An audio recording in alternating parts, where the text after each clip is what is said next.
This is Dave from Bay Stencil. Let's learn how to use Bay Stencil to create an incredible stencil from your image.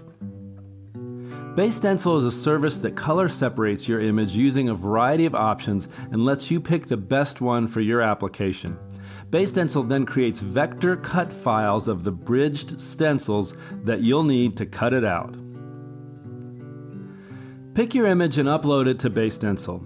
If your image isn't cropped already, then you can crop it as you upload so that you're just stencilizing the most interesting, most recognizable part of your image. You'll need to enter your email address so that Bay Stencil can email you when your color-separated image choices are ready. When you receive the email, you can choose from 9 options. Pick the one you like best.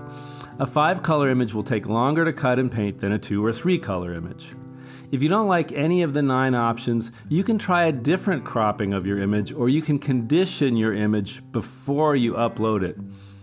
You might remove the background or replace the background with a mid-tone color, or you might increase the contrast. Once you have the color separation that you like, request the breakdown of the different color layers. This will create each layer as a separate file and send you another email when it's ready. Have a look at the result to make sure you like the look of the vector shapes you see in the bridged file. If you like what you see, buy the vector files and receive an email with a download link in it.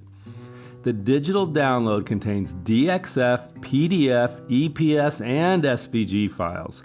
The PDF is for printing and cutting the stencils by hand. The other formats are for computer-controlled cutting devices like a craft cutter or laser cutter. Did you notice that there were 4 stencil files in the download? That's because the image separation we chose had 4 colors in it. You'll see that typically you only need 3 out of the 4 since the surface you're painting on already has a color. Let's look at the other options.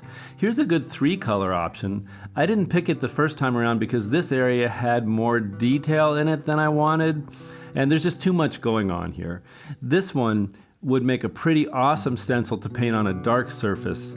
But to me, it just doesn't look that much like Frank Sinatra. Sure, we know it's Frank Sinatra because we saw the picture that we uploaded, but the person looking at your stencilized reproduction doesn't get to see the original, so I picked the one with a few extra details and more resolution to the face. I feel like most people would recognize this one. I would paint this on a blue or neutral colored background.